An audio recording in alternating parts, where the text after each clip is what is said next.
gagawin mo na lang, Lord help me. No, Lord, tinatanggap ko po ang inyong pagliligtas sa akin at pinasanasampalatayanan ko. Yun na lang ang kailangan nating gawin, 'di ba? Kasi nakaabang na yung kaligtasan, eh. Matagal nang namatay para sa atin si Jesus. Kailan yon? Sa panahon na tayo ay makasalanan. Sa panahon na tayo naliligaw ng landas. Sa panahon na ang ginagawa mo ay hindi tungkol sa Panginoong Diyos. Ang Panginoon ay namatay para sa atin. Napakaganda, no? Kaya sabi dito sa mga makalangit na dako na devotional natin, noong sandaling nagkaroon ng kasalanan, mayroong isang tagapagligtas. Ayan. Alam ni Kristo na siya ay kailangan magdusa. Gayunpaman, siya ay naging kahalili ng tao. Noong sandaling magkasala si Adan, ipresenta ng anak ng Diyos ang kanyang sarili bilang katiyakan para sa sangkatauhan. So ganyan tayo kamahal ng ating Panginoong Diyos. Hindi po nagdadalawang isip na ililigtas ko ba ang tao sa kanyang pagkakasala? Ililigtas ko ba ang tao na siya ay aking bigyan ng kalakasan ng buhay? Hindi nagdalawang isip ang ating Panginoong Diyos. Bagkus mga kapatid, no? Talagang nagpisinta ang ating Panginoong Diyos na si Jesus na tayo ay iligtas sa lahat ng ating pagkakasala. So ganyan mga kapatid, no? Hindi tayo pinabayaan ng ating Panginoon. Talagang ang ating Panginoong Diyos mga kapatid ay nariyan siya para sa bawat isa sa atin. Siya mismo yung nagpunta para hindi natin siya pinilit mga kapatid. Kusang loob yan ng ating pong tagapagligtas. Di ba yung iba pinipilit pa? Tayo pinipilit pa magsimba. Maraming mga tao pinipilit pa magsimba ng maaga. Pinipilit pa magbasa ng Bible. Pinipilit pa mag-Bible study. Pero ito mga kapatid si Jesus, hindi mo na kailangan pilitin. Dahil sa panahon na ikay nagkakasala at hindi natin kilala ang Panginoon, yun yung panahon na si Jesus ay namatay para sa atin. Hindi na kailangan pilitin, no? Volunteerism ay nandoon na sa ating Panginoon. Isipin kung gaano kalaki ang nawala kay Kristo nung iniwan niya ang mga bulwagan ng langit at kunin ang kanyang posisyon bilang ulo ng sangkatauhan. Bakit niya ginawa ito? Sapagkat siya lamang ang maaring tumubos sa nagkasalang lahi. Ayan mga kapatid. Biruin mo, sabi dito ng devotional, iniwan ang bulwagan ng langit. Bumaba sa sanlibutan, nagkatawang tao para tayo ay maligtas. Ganyan po ang ating pong Panginoon. Tayo, ano ang pwede nating iwan para sa ating Panginoon? No? Hindi ka nga makasimba ng araw ng Sabat dahil hindi mo iwan-iwan ang trabaho mo. Pero dito si Jesus Christ, mga kapatid, iniwan ng bulwagan ng langit. Mas gaano kahalaga yung trabaho mo sa langit na iniwan ni Jesus? Aba, mas mahalaga yung langit, mga kapatid. Mas maganda yung langit. Doon ay may buhay na walang hanggan. Sa trabaho mo, doon ay may pasakit, mababa pa ang sahod. O yung bossing mo mataray pa. Yung bossing mo matapang pa, 'di ba? Hindi natin mapapantayan yung sinakripisyo ni Jesus. Maaaring sabihin mo, iniwan ko yung ganito, yung ganyan, yung bisyo ko para lang kay Jesus. Well, hindi yan makakatapat sa iniwan ng ating Panginoon para sa atin. Maging masaya tayo at purihin ang ating Panginoon. Huwag nating itataas ang ating sarili na ipagmamalaki natin, iniwan ko yung ganito, iniwan ko yung ganyan, para lang sa Panginoon. Ay hindi mo mapagmamalakihan ng Panginoon. Hindi natin mapagmamalakihan ng Panginoon. Bakit? Dahil iniwan ni Jesus ang langit para sa atin. Walang tao sa mundo na walang kasalanan. Totoo yun. Bumaba ang anak ng Diyos mula sa kanyang makalangit na trono. Pinuhin mo yan. Tinanggal ang kanyang maharlikang damit at korona ng hari at dinamitan ang kanyang pagka-Diyos ng pagkatao. Yung ang posisyon mo na manager, yung posisyon mo na mataas, hindi mo maiwan-iwan kahit na lumalabag ka na sa pangingilin ng araw ng Sabat o lumalabag ka na sa kalooban ng Panginoong Diyos, hindi mo maiwan-iwan ang posisyon mo. Pero si Jesus, no? Iniwan niya yung posisyon niya doon sa langit, yung kaharian, yung korona, yung damit, yung makalangit na sabi dito, maharlikang damit para lang magkataong tao at iligtas tayo. At sino ba tayo para iwan ng ating Panginoong Diyos ang maharlikang damit at korona ng hari? Mga kapatid, sino ba tayo? Ano bang value natin? Wala naman eh.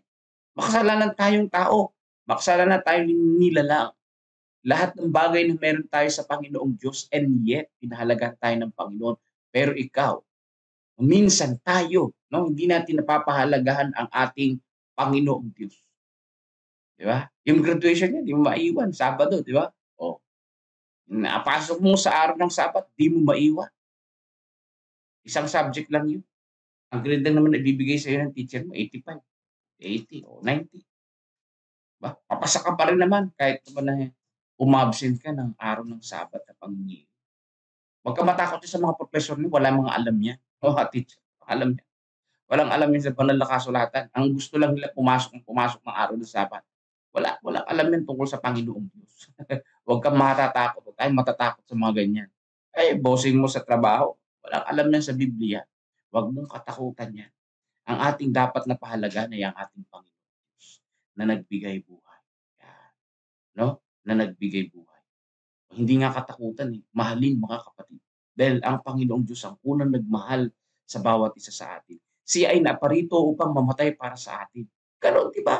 Iniwan ng Panginoon ang makalangit, ang maharlikang damit, ang korona. Para lang para mamatay. Tayo nga. Iiwan natin yung mahalaga sa paningin natin. Hindi para mamatay, kundi para sambahin ng Panginoon. Hindi pa magawa ng marami sa atin ng mga tao. Di ba? Ang gagawin mo lang, sasabay, hindi ka naman mamamatay. Iiwan mo lang yung walang kakwenta-kwentang pinahalagahan mo sa mas pinahalagahan ng Panginoon Diyos.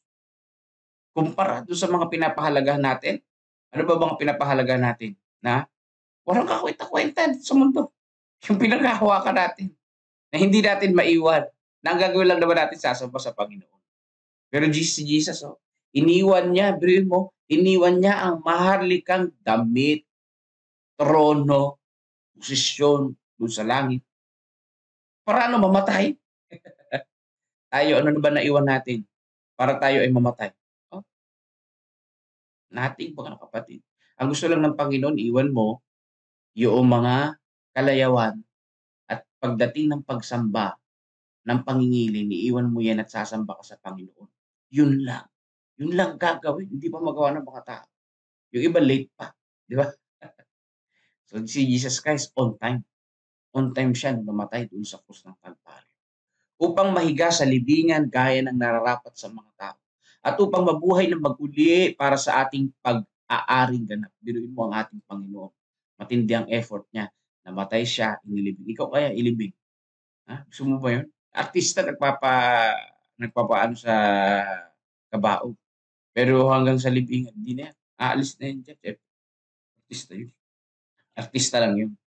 Doon lang sa may camera yun, nakahiga sa kabao. Pero pag ililibing na yung kabao, hindi na yun. Nakaalis na yun. Siyempre naman, di ba? Pero si Jesus Christ, nalibing mga kapatid at muling nabuhay para sa atin. Yun ang pinaka-the-best yan. Para tayo ay maligtas. Yan. Siya ay dumating upang maging pamilyar sa lahat ng mga tuksong dinaranas ng tao. Kaya kung sasabihin mo, Panginoon, napakadami ng pinagdaraanan ko, reklamador ka sa harapan ng Panginoon, ay dinanas na yan ng Panginoon. Ang kailangan mo lang gawin, sumampalataya sa ating Panginoong Diyos, manindigan sa ating Panginoon. Siya ay bumangon mula sa libingan at ipinahayag sa ibabaw ng nahapak na libingan ni Jose. Ako ang muling pagkabuhay, sabi niya, at ang buhay, ang isang kapantay ng Diyos ay dumaan sa kamatayan at alang-alang sa atin. Ayan po mga kapatid. So si Jesus Christ, dumaan sa kamatayan. Kapantay ng Diyos. Totoo yan, sabi sa Pilipos. Kapantay ng Ama ayon sa Pilipos 2:5-6. Hindi inaring nararapat panangnan ng ating Panginoon ang pagkapantay niya sa Diyos, kundi siya ay nagkatawang tao at namatay para po sa atin. Para po sa atin. At sino ba tayo mga kapatid? Ano ang worth mo? Huwag mo sabihin na ikaw ay may-ari ng ganito, ganyan. Huwag mo sabihin na marami kang kayamanan. Huwag mo sabihin na pinakamayaman ka sa lugar mo. Ayun ang worth mo, mga kapatid. Yung meron ka. Yan ay galing sa Panginoong Diyos. Wala tayong mapagmamalaki. Kapag kinuha yung buhay natin, wala tayong magawa. Kahit sandamakmak ang pera mo, wala yan. Wala yung angas natin na yan. Ang kailangan natin ay magpakumbaba sa harapan ng ating Panginoong Diyos. Tinikman niya ang kamatayan para sa bawat tao. upang sa pamamagitan niya ang bawat tao ay makibahagi sa buhay na walang hanggan. Yan ang gusto ng ating Panginoon, magkaroon ng bawat isa ng buhay na walang hanggan, mga kapatid. Yan ang gusto ng ating Panginoon. Biruin mo, yan ang pinaka-priceless na matatanggap ng mga tao kapag tumanggap sa Panginoon, buhay na walang hanggan. Kaya ba yan bilhin ng pera natin? Kaya ba yan bilhin ng ating edukasyon? Wala, mga kapatid. Maraming matatalinong mga tao sa mundo, marami ang mga maharlikang mga tao sa mundo ang namatay na hindi nila nakasama ang kanilang mga ari-arian na napapakinabangan sa panahon na ito. Oo, yung pamilya nila, yung mahal nila sa buhay. Pero yung buhay na walang hanggan, wala pa nakabili. Dahil ang buhay na walang hanggan ay sa Panginoong Hesus, no? Kapagka marami kang pag-aari, kapag marami kang mga talento, kapag marami kang mga kung ano-ano, maiisip mo na sobrang ikli ng buhay, na hindi mo man lang ma-enjoy ang lahat. Dahil ang tunay na buhay ay sa Panginoon nanggagaling. Umakyat sa langit si Kristo, nataglay ang pinabanal na pagkatao. Tinaglay niya ang pagkataong ito sa mga bulwagan ng langit. At sa mga walang hanggang kapanahunan, ay tataglayin niya ito bilang siyang tumubos sa bawat taong nasa lungsod ng Diyos. Siya na nagsumamo sa harapan ng Ama, inukit kita sa ibabaw ng mga palad ng aking mga kamay. Ayan ang sabi ng ating Panginoon. No? Kaya nga, doon sa Father's hand, di ba? Tayo yung mga putik, mga kapatid, at ang ating Panginoong Diyos ang magpapalayo. Inukit tayo ng Panginoong Diyos sa kanyang palad. Sa pamamagitan ng pagkakatawang tao niya, namatay siya sa krus ng Kalbaryo, tayo ay hinuhubog ng Panginoon bawat araw sa mga panahon na tayo lumalapit sa Kanya. So si Jesus Christ ngayon ay umakyat sa langit, no? Pagkatapos niyang mabuhay, after 40 days, mga kapatid, umakyat sa langit, siya ay buhay, ano? Hindi katulad ng mga may paniniwala ngayon, umaakyat sa langit pero patay. Walang ganun, mga kapatid. Imposible umakyat sa langit yung patay. Hindi ka makabalik ng bahay kung pa ng langit. Di ba? Walang pumupuntang patay sa langit after 40 days, mga kapatid, no? Nakakalungkot lang, may naghahanda ng 40 days. Kahit ng mananampalataya na, what is the purpose? Siguro para maalala. Pero kung yung purpose mo na siya aakyat sa langit, mga kapatid, hindi gano'n. Walang patay na umaakyat sa langit. Buhay ang umaakyat sa langit. Si Jesus Christ pa lang yun. Pero mararanasan din natin yun, no? Hindi nga lang 40 days kasi matagal tayong buhay, di ba? O, tayo ay madatnang buhay ng Panginoon, very good. Di ba? Tayo ay dadalhin sa langit ng ating Panginoon. Hindi lang 40 days, kundi isang kisat mata, sabi sa isang sandali. Sabi dun sa 1 Corinthians 15, kapag binuhay ang tao sa isang kisat mata, babaguhin tayo at aagawin papuntang langit. Walang 40 days, walang days kapag binuhay ka, pag binuhay yung isang namatay. Si Jesus Christ lang yung may 40 days eh. Kasi nga pagdating ni Jesus, patay ka, di ba? O halimbawa patay tayo, bubuhayin tayo ng Panginoon. No, wala pang isang araw, wala pang isang oras, wala pang minuto, mga kapatid. Baka inaakit na tayo doon sa langit. Pero si Jesus Christ 40 days bago umakyat sa langit. Bakit? Nag-ministry pa siya. Ipinaalam pa na niya sa mga disciples na siya yung muling nabuhay at natupad ang propesiya na sila'y dapat manampalataya at mangaral. Kasi yung mga disciples, pinakitaan na nga lahat-lahat ng Panginoon, mga ministry niya, hindi pa rin naniwala. Utak ampaw. O kumbaga sa mga tambay, utak ampaw. Kaya Panginoon nag-spend pa ng some days o 40 days bago siya umakyat sa langit para ipaliwanag sa kanila na ako yung namatay, muling nabuhay, ako ang tunay na Diyos na tagapagligtas.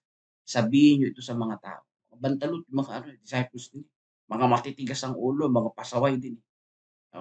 Pero ang ating Panginoon talagang mga kapatid, nagtiyaga siya sa mga tao. Nagtiyaga siya sa atin para tayo ay maligtas. So ganyan ang ating Panginoon. Ganyan ang kanyang pagmamahal sa bawat isa sa atin. Sabi dito, ang mga palad ng kanyang kamay ay nagtataglay ng mga marka, ng mga sugat, ang sabi diyan, na kanyang natamo. Kung tayo ay nasugatan at nasaktan, kung tayo ay dumaranas ng mga paghihirap na mahirap lagpasan, alalahanin natin kung gaano nagdusa si Kristo para sa atin. Ayan. Kung sa tingin mo nasaktan ka, nasugatan ka ngayon, na broken-hearted ka, nasaktan ka kasi ganito ang nangyari, namatayan ka, nawalan ka ng mahal mahal sa buhay, nawalan ka ng ari-arian, nasunugan ka, ano man ang nawala sa iyo mga kapatid, mas masakit ang nangyari sa ating Panginoon. Siya ay nagtamo ng sugat na hindi naman niya deserve. Siya ay nasaktan, hindi naman niya deserve. Siya ay namatay na hindi naman niya deserve.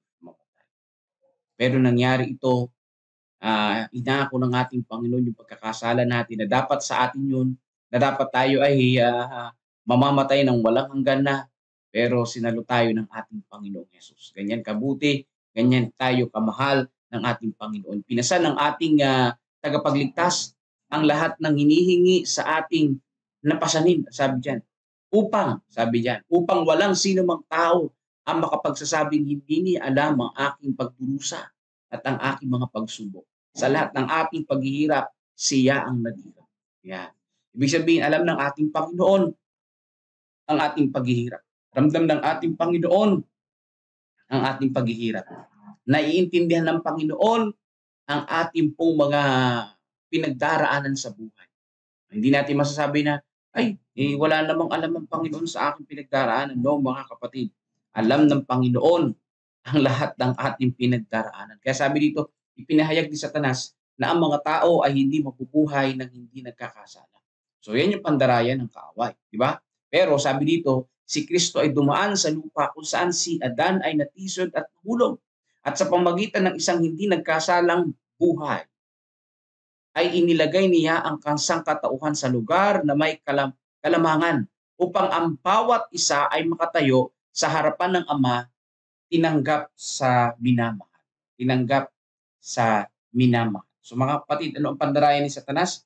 Ang tao hindi mabubuhay na walang kasalanan. Pero pinatunayan ng ating Panginoon na pwedeng mabuhay ang tao ng walang kasalanan. Pwede. Sa pamamagitan ni Jesus. Yan po, ganyan ginawa ng ating Panginoon. At sa pamamagitan ng ating Panginoon, nagkaroon tayo ng kalamangan. Ano yung kalamangan natin? Ano yung kalamangan natin? Ang lamang natin, tayo ay makatatayo sa harapan ng Ama. Aba, hindi biro yan. Ang makatayo sa harapan ng Ama ay hindi po biro. Dahil yung pong darat na ng Panginoong Diyos sa ikalawang pagdating na hindi na nampalatay sa Kanya, mamamatay sa liwanag ng ating Panginoong Diyos. Hindi ka makakatagal na makatayo ka. Hindi.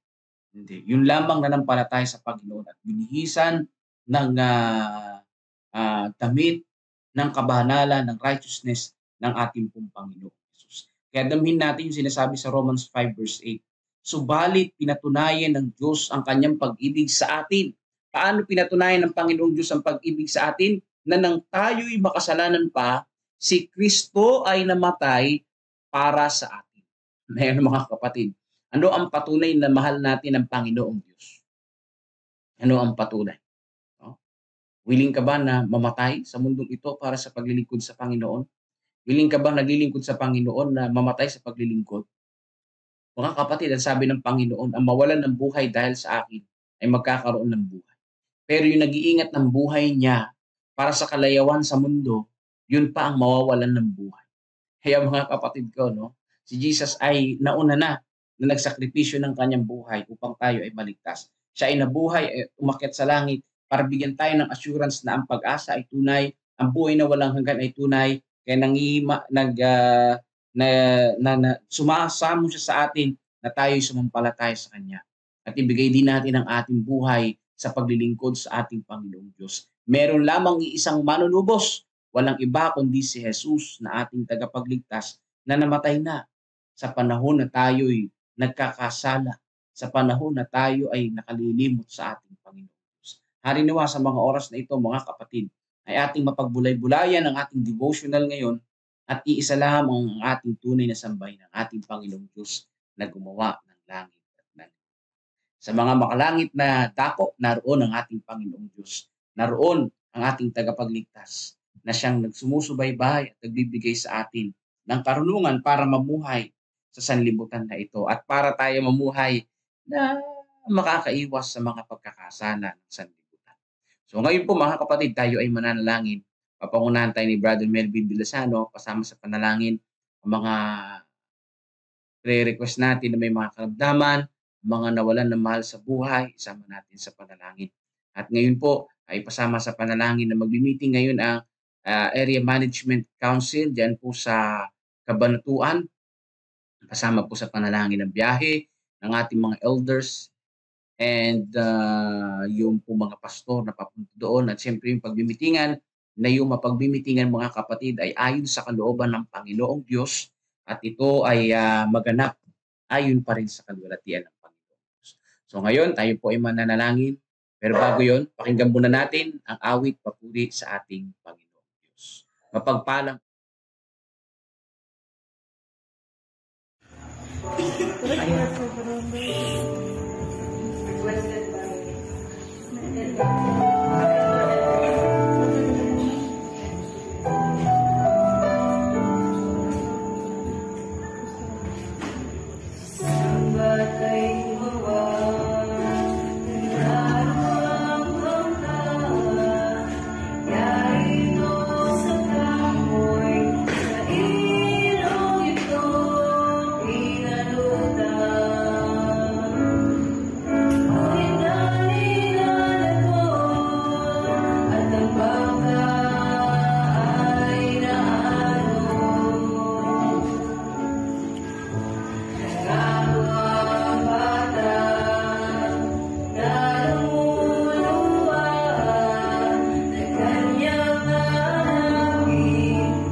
Amen mga kapatid.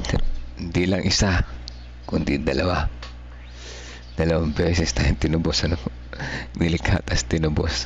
Ang ganda yung sabi ng message sa kanta, no? Ang Diyos ay gumawa ng isang tao. Yari sa pag-ibig.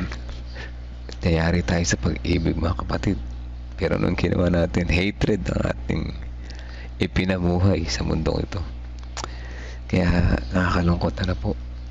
Si Jesus iniwan ang kanyang trono, pero tayo din natin maiwan yung ating galit sa ating puso, diba? Sinabi nga ni Pastor, hindi natin maiwan yung ating mga ginagawa pag Sabat at sumamba. Napakadali lang ng kanyang gustong nating gawin, ano? Dagdag pa natin yung hindi natin maiwan yung hatred sa ating puso. Bakit nga ba kahirap alisin yung hatred, ano? Kaya sa mga taong walang paano bang explain nyo, walang kagalit. Ayan, walang kagalit. Actually hindi kagalit ang tawag doon. Walang misunderstanding. Mapalad po kayo mga kapatid. Mapalad po kayo. At minsan yung pati ating sarili kagalit na natin, no? Nangyayari, pagka hindi mo gusto lahat na nangyayari siya, pati sarili mo, isisi mo na galit ka na sarili mo. Pero huwag tayong magpapatay sa silo ng kaaway. Ano gusto talaga niya nangyayari, magagalit tayo sa nangyayari sa atin. Gusto yan ng kaaway. Bagkos tumingin tayo kay Jesus, iniwan niya ang trono para sa atin. Tayo bilang walang kabuhay-buhay, sabi walang kakwenta-kwenta, isang basahan, napakarumi. Gusto niya tayo iligtas. Kaya napakagandang lesson, ano? Isa ay tunay na nag-iisang manunubos. Wala nang iba pa. Dapat nating pagtiwalaan palagi sa ating Panginoong Hesus. Yan, salamat po Pastor. Salamat din sa magandang awit 2 beses. Pakisama sa panalangin ng San Leonardo Church. Ngayon alis na nga po sila missionary, ano po. At praise the Lord. At sa loob ng ilang buwan yun, 10 buwan din yata, ano, Tirepi, ay naging masigla ang bayan ng San Leonardo, ang San Leonardo Church.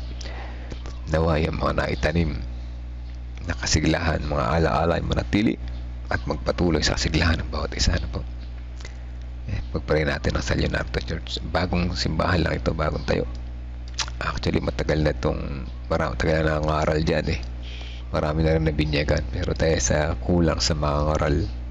Yan ang problema natin mga church ngayon, kulang sa mga ngaral. Iba tumanggap, tapos pag alis ng mga missionary, pag alis ng mga nangaral, wala nang maiiwan ng mga ngaral. Hindi naman kayang pangunahan lang ng mga kapatiran, dahil sila rin ay mga bago pa lang din, at iba naman ay kulang talaga sa, hindi talaga yan ang linya. Sabi nga, kanya-kanya tayong talent, ano? Kaya na nagiging problema, no? Sayang yung mga kaluluwa na parang tumikim ng blessing, tas nawala ulit. Anyway, ganun pa man, nariyan ng Panginoon, samahan tayo na tayo ay maging kahit pa paano magliwanag. Basta't gawin natin ang nararapat, ano po. Huwag tayong susuko, at ang Holy Spirit ang gagawa sa kanilang mga puso. Sige po, let's pray po mga kapatid. At mabanal na makapangyarihan sa lahat, nagpapasalamat po kami sa umaga na ito na muli nyo kaming ginising, binigyan pa rin bagong buhay, bagong kalakasan, at higit sa lahat bagong pag-asa. Salamat sa reminder na ito, ang aming nag-iisang manunubos ay ginawa ang pinakamabigat na bagay, iniwan ang kanyang trono sa kanyang sa kalangitan upang kami ay tubusin sa aming mga pagkakasala, ipakita sa amin paano mamuhay ang buhay ng isang Kristiyano, at kami ay iligtas sa aming pagkakalunod. Ngunit ano po ang ginawa namin, Ama? Kami po ay matitigas ang ulo, kami po ay mayayabang, kami po ay mapagmalaki, kami po ay magagalitin. Patawaran niyo po kami, Ama, sa aming kukulang at pagkakasala. Nais po namin magbago, willing kami na magbago. Samahan po kami ng Holy Spirit na magawa namin ng mga karapat-dapat para po sa inyo, at maiwan namin ang aming maginagawa, at kami ay sumamba sa inyo sa araw ng Sabat, at gawin namin ang inyong nararapat. Iwanan namin ang iba pa namin magawain, bagkus kayo ang aming unahin sa lahat ng pagkakataon. Ito po ay aming magagawa lamang sa tulong ng Holy Spirit, dahil ang aming sariling kakayahan ay walang power o walang kakayahan na magawa ito sa aming sarili lamang. Salamat sa inyong pagmamahal. Ramdam namin ang inyong pag-ibig at gabay sa bawat umaga. Sa pagpapatuloy na namin sama sa panalangin ang lote, 2 million lot dyan sa Tabacao. Nawa ito ay maging positive. Makuha nila ang lote na ito. Isang malaking lote na magandang simbahan ang may tatayo rito.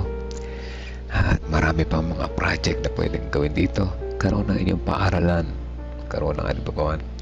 Nawa ito ay matuloy at magkaroon ng magandang resulta ayon po sa inyong kalooban na ito ay maganap.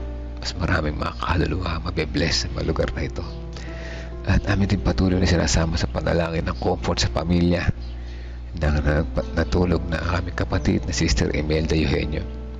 At siya ay samahan nawa ang kanyang mga anak sa kanilang pamumuhay sa araw-araw sa kabila ng kanilang kalungkutan. Pagpatuloy sila sa kanilang buhay, mapatuloy na makita kayo na siyang aming dakilang mga nalubos na kapagligtas at dakilang manggagamot na nagpuprovide ng aming mga pangailangan. Ipagkaloob po sa kanilang mga pangailangan, lalong higit sa pinansyal, lalong higit sa kanilang health, lalong higit sa kanilang pamumuhay bilang Kristiyano. At sila pa rin ay patuloy na magtiwala sa inyo sa kabila ng kanilang kalungkutan. Patuloy pa rin namin sinasama sa panalangin si Tintin na pamangkin nila pastor na COVID. Ang munting sanggol na ito ay nais naming hilingin ng total healing po. At siya ay makabalik sa kanyang masiglang pangatawan.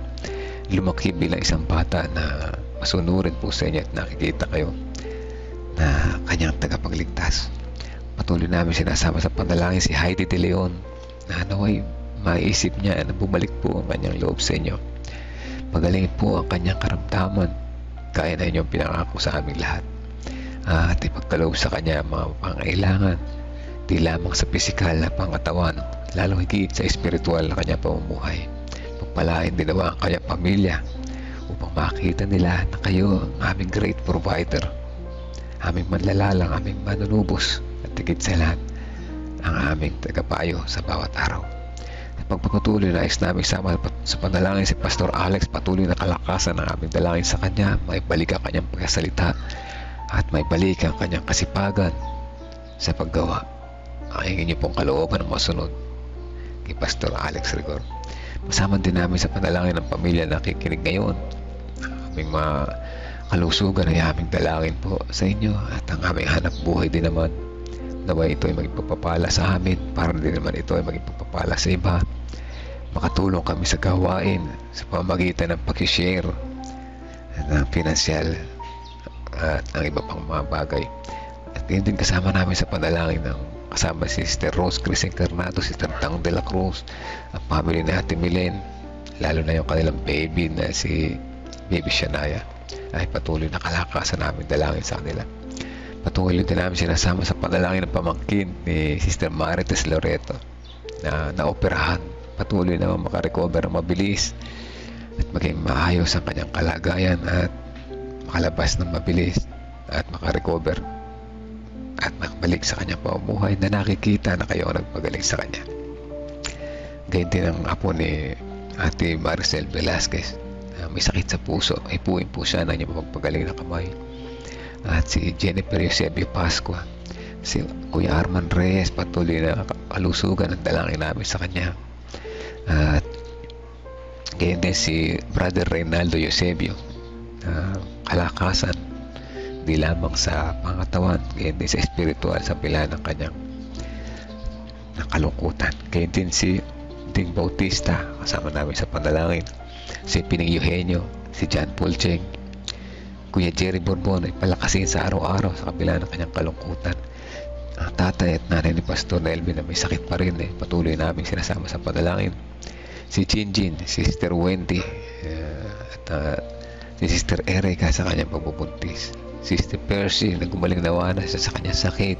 Sister Risa Enriquez, si Aimee Kilantang, si Ate Grace Samano, Ate Esther Lopez, Brother Benjamin Montigamboa, si Marilita, si Dayan, Sister Pichi, patuloy na nagtitiwala po sa inyo, si Kuya Bobby, Ate Lorna, Ate Gigi Concepcion, Gregorio Santin, Tatay Pento, si Kuya Mike Pablo, Renato Santos, Romnick Francisco, Olivia at Rebecca Francisco, Ganyan na rin si Precious Kabasog, si Princess Jorquina, si Aris, si Sister Nena, Tia Aning, Tia Aurora, si Ate Sally Sanchez na patuloy pa rin nagtitiwala po sa inyo, at si Sister Janet Ontivero, Gina de Guzman, Arturo Duque at Erlinda Duque.